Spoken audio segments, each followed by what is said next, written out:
बिस्मिल्लाहिर्रहमानिर्रहीम। अस्सलामुअलैकुम। मैं हूं आपका इंस्ट्रक्टर मोहम्मद ज़ाकिर और आपका मोहम्मद ज़ाकिर अफरीदी ऑफिशियल के इंग्लिश लर्निंग कोर्स में खुशामदीद। आज का हमारा लेसन नंबर 5 जो कि केसेस के हवाले से है। आज के इस लेसन में हम केसेस को पढ़ेंगे और केसेस की डेफिनेशन और केसेस के टाइप्स के हवाले से पढ़ेंगे।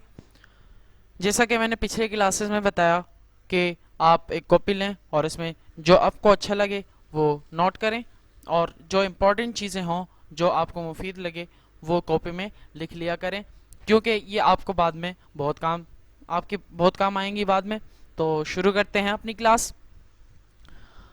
केसेस की डेफिनेशन के हवाले से पढ़ते हैं कि केसेस की डेफिनेशन क्या है। तो केसेस की डेफिनेशन है कि it shows the relationship of a noun और pronoun with other words in the sentence. ये हमें ताल्लुक बताता है नाउन या प्रोनाउन का जुमले में किसी दूसरे अल्फाज के साथ। यह हमें ताल्लुक बताता है नाउन या प्रोनाउन का जुमले में किसी दूसरे अल्फाज के साथ। ये तो हो गई डेफिनेशन। अब पढ़ते हैं केसेस की टाइप्स के हवाले से। तो केसेस के टाइप्स चार हैं। पहला सब्जेक्टिव केस, दूसरा ऑब्जेक्टिव केस, तीसरा पजेसिव एडजेक्टिव और चौथा पजेसिव प्रोनाउन। तो सब्जेक्टिव केस की डेफिनेशन पढ़ते हैं। सब्जेक्टिव केस वहाँ इस्तेमाल किया जाता है अगर किसी जुमले में कोई नाउन या प्रोनाउन सब्जेक्ट का किरदार अदा करे या सब्जेक्ट की जगह आए, तो वहाँ हम सब्जेक्टिव केस कहलाएगा। और ऑब्जेक्टिव केस अगर किसी जुमले में कोई नाउन या प्रोनाउन ऑब्जेक्ट का किरदार अदा करे या ऑब्जेक्ट की जगह आए, तो वो ऑब्जेक्टिव केस होगा। और पजेसिव एडजेक्टिव, पजेसिव प्रोनाउन, ये दोनों केस सेम ही है। किसी हद तक इन दोनों की डेफिनेशन एक ही है, लेकिन इन दोनों के दरमियान एक छोटा सा डिफरेंस है। तो पहले इन दोनों की डेफिनेशन के हवाले से पढ़ते हैं, उसके बाद फिर इन दोनों के दरमियान जो फ़र्क है वो भी मैं आपको बताऊंगा। तो पजेसिव एडजेक्टिव या पजेसिव प्रोनाउन केस, अगर हमने किसी चीज़ की मलकियत बतानी हो अगर हमने किसी चीज़ की मलकियत बतानी हो तो वहाँ हम पजेसिव एडजेक्टिव या फिर पजेसिव प्रोनाउन केस लगाते हैं। अब दोनों के डिफरेंस के बारे में पढ़ते हैं। तो पजेसिव एडजेक्टिव केस वहाँ लगाया जाता है अगर हमने किसी जुमले में उस मलकियत का नाम लगाना हो जो आपकी मलकियत है या जिसको आप किसी और की मलकियत बताना चाह रहे हो, तो वहाँ हम पजेसिव एडजेक्टिव केस लगाएंगे। और पजेसिव प्रोनाउन केस वहाँ लगाएंगे अगर आप उस मलकियत का नाम ना लगाना चाह रहे हो जुमले में जो आपकी है या जिसको आप किसी और का बनाना चाह रहे हो, तो वहाँ हम क्या लगाएंगे? Possessive pronoun case. तो सब्जेक्टिव केस पढ़ते हैं। सब्जेक्टिव केस में I, we, you, they, he, she, it ये प्रोनाउन आते हैं और इसके साथ इसके अलावा कोई नाउन भी आ सकता है। मिसाल के तौर पर अली, फातिमा, जो भी है कोई भी नाउन लगा दे आप, वो भी केसेस में ही आएगा और वो सब्जेक्टिव केस में आएगा।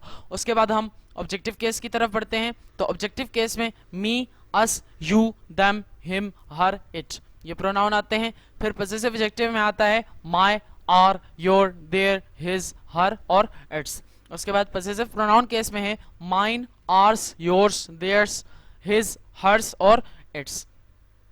तो सब्जेक्टिव केस की एग्जांपल कुछ इस तरह हो सकती है कि अगर कोई जुमला हो कि मैं कहूँ I drive car, I drive a car, इस जुमले में जो आई यूज हो रहा है, आई किसकी जगह इस्तेमाल किया जा रहा है? सब्जेक्ट की जगह। तो मतलब ये सब्जेक्टिव केस है और ये सब्जेक्ट भी है। उसके बाद अगर मैं दूसरा जुमला बनाऊं कि वी प्ले क्रिकेट, हम क्रिकेट खेलते हैं, इसमें वी क्या है? वो एक सब्जेक्टिव केस है, सब्जेक्ट का किरदार अदा कर रहा है और सब्जेक्ट की जगह इस्तेमाल हो रहा है, तो वो भी सब्जेक्टिव केस है। उसके बाद अगर हम ऑब्जेक्टिव केस की तरफ बढ़ें तो ऑब्जेक्टिव केस की एग्जांपल कुछ इस तरह हो सकती है। अगर मैं कहूँ कि हमने उन्हें मारा या उन्हें पीटा, हमने उन्हें मारा, उन्हें पीटा, या हम उन्हें मारते हैं, उन्हें पीटते हैं, तो वी बीट दम, वी बीट देम, हम उन्हें मारते हैं, हम उन्हें पीटते हैं। इस जुमले में वी आया है, उसके बाद बीट आया है, फिर देम आया है। अब इस जुमले में सब्जेक्टिव केस ऑब्जेक्टिव केस दोनों मौजूद हैं। वी जो है वो सब्जेक्टिव केस है, क्यों? क्योंकि वो सब्जेक्ट की जगह इस्तेमाल किया जा रहा है और सब्जेक्ट का किरदार अदा कर रहा है। और ऑब्जेक्टिव केस इसमें जो है वो है देम, क्यों? वो ऑब्जेक्ट की जगह इस्तेमाल किया जा रहा है और ऑब्जेक्ट का किरदार भी अदा कर रहा है।